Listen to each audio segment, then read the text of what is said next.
Assalamualaikum warahmatullahi wabarakatuh. Bismillahirrahmanirrahim. Bimada kalawan perkara naon yatakhallaku ngabogaan akhlak saha al-waladu hiji budak. Yajibu wajib alal waladi ka hiji budak naon ayyatakhallaka yen kudu berakhlak. Ieu budak bi akhlakil hasanati kalawan akhlak anu alus. Min sigorihi ti leuletikna. Lia Isa sangkan hirup manehanana mahbuban halna dipika cinta fi kibarihi dina waktu gedena. Yardo mikarido anhu ka eta budak saha robbuhu pangeranana wa yuhibbu jeung mika cinta ka eta budak saha ahluhu ahli-ahlina wa jami'un nas jeung sakabeh jalma-jalma.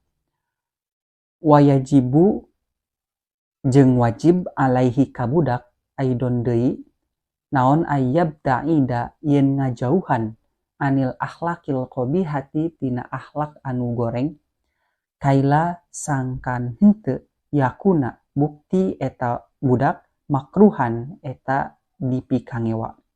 La yardo tegesna henteu mikarido anhu ka eta budak saha robbuhu pangeranana wala yuhibbuhu jeung henteu mika cinta ka eta budak saha ahluhu ahli-ahlina wala ahadun jeung henteu saurang oge minnan nasi ti jalma-jalma.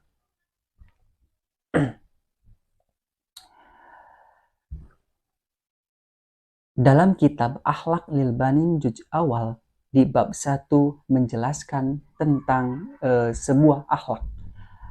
Makna dari sebuah akhlak dan pentingnya kita untuk berakhlak. Lalu kapan kita harus menumbuhkan akhlak yang baik seperti itu? Nah, di sini sebelum dijelaskan lebih lanjut, saya akan mencoba mengutip terlebih dahulu makna dari akhlak itu sendiri. Seperti yang sudah dikatakan oleh Imam Al-Ghazali mengenai pengertian atau makna dari akhlak itu merupakan sifat yang tertanam dalam jiwa seseorang yang daripadanya lah timbul sebuah perbuatan-perbuatan dengan mudah tanpa memerlukan pertimbangan terlebih dahulu. Nah, dari kutipan tersebut saya akan mencoba memaknainya. Akhlak itu merupakan sebuah sifat, sebuah tingkah laku atau tabiat yang memang sudah melekat pada diri seseorang yang didorong oleh hati dan jiwanya. Nah, sehingga kenapa pentingnya kita untuk memikirkan akhlak? Karena itu adalah sebuah dorongan dari hati dan jiwa yang nantinya akan menjadi sebuah kebiasaan seseorang dalam berperilaku di kehidupan sehari-harinya. Nah, salah satu contoh yang patut kita lihat, patut kita contohkan, patut kita jadikan suri tauladan itu adalah Rasulullah Shallallahu Alaihi Wasallam, karena beliau sudah banyak mencontohkan berbagai macam perilaku atau akhlak yang baik.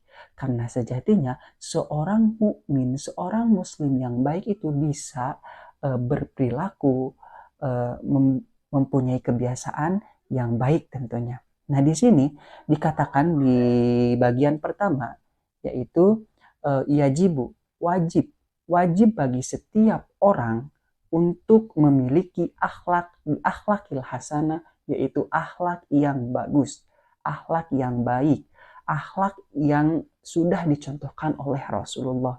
Lalu kapan kita harus membentuk akhlak tersebut? Min sigorhi, dari waktu kecil. Nah, kenapa dari waktu kecil kita harus menanamkan akhlak yang baik? Karena akhlak tersebut itu merupakan tabiat, kebiasaan yang sudah melekat gitu. Nah, ketika kita sudah membiasakan, ketika kita sudah menumbuhkan, ketika sifat perilaku tabiat kita sudah baik dari kecil, maka tentunya setelah kita besar kita akan berperilaku atau memiliki sifat dan memiliki tabiat yang baik pula. Karena ketika kita sudah besar dan kita ingin membentuk sebuah perilaku, kebiasaan, akhlak yang baik, itu akan lebih susah daripada kita belajar di waktu kecil. Seperti diibaratkan sebuah pohon, ketika kita ingin mempunyai pohon yang lurus, maka kita harus membentuk pohon lurus itu dari si pohon itu masih kecil. Karena ketika si pohon itu sudah besar lalu kita akan luruskan, pohon itu bukan malah lurus, tetapi si pohon itu malah patah.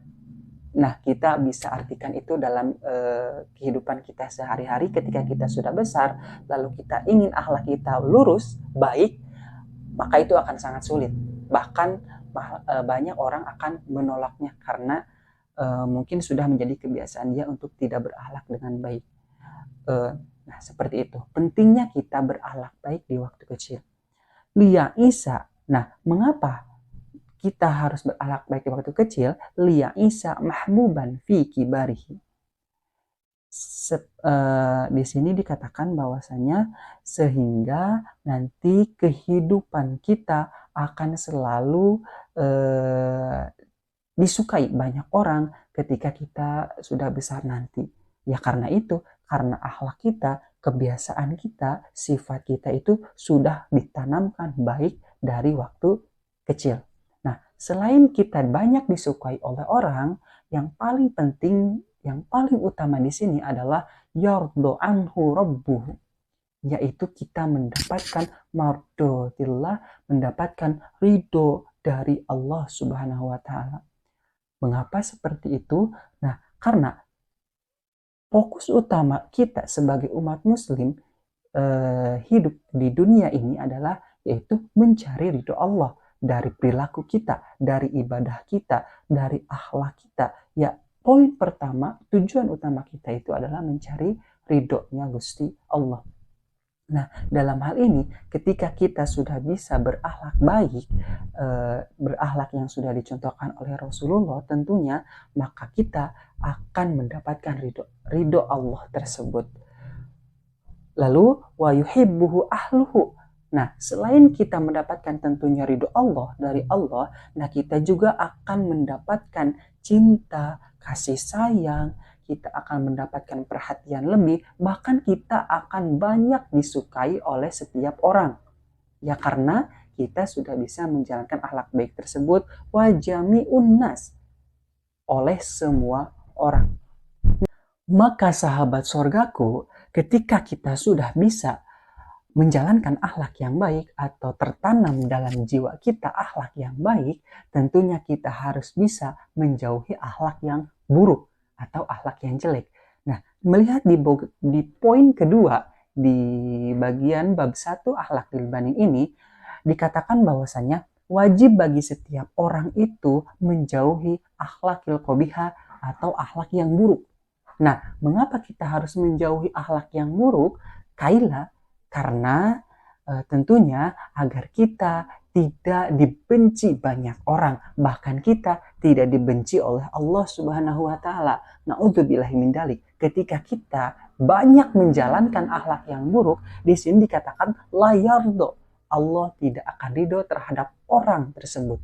Nah, ketika kita tidak bisa mendapatkan ridho dari Allah, maka di situ kita tidak akan diberikan nikmat, diberikan rahmat, bahkan apa yang kita impikan di selama kita hidup di dunia maupun di akhirat, kedamaian di akhirat, kesenangan, bahkan surga Allah tidak akan Allah berikan bagi orang-orang yang tidak mendapatkan ridhonya dari Allah Subhanahu wa Ta'ala.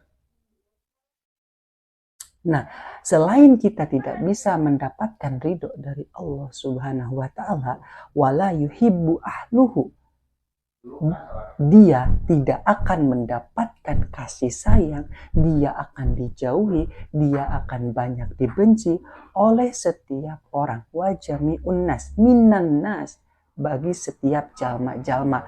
Karena bisa kita pikirkan, bisa kita pahami bahwasanya kita akan lebih senang berteman, berkawan ketika kawan kita berbuat baik terhadap kita, dan ketika kawan kita bisa berbuat, berperilaku, memiliki sifat tabiat yang baik pula.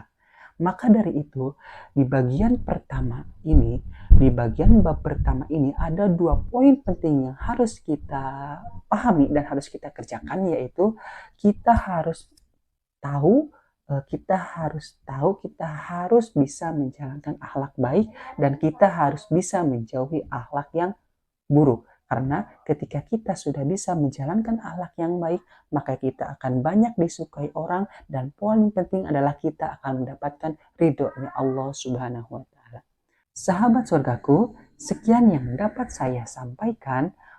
Semoga apa yang saya sampaikan bisa bermanfaat dan bisa menjadi motivasi untuk kita bisa memikirkan atau kita bisa lebih peduli lagi terhadap akhlak, terhadap kebiasaan, terhadap sifat kita, supaya kita bisa membentuk akhlak yang baik, supaya kita bisa membentuk tabiat, perilaku, sifat yang baik, agar kita bisa menjadi golongan orang-orang yang beriman kepada Allah dan termasuk umat Rasulullah Shallallahu Alaihi Wasallam.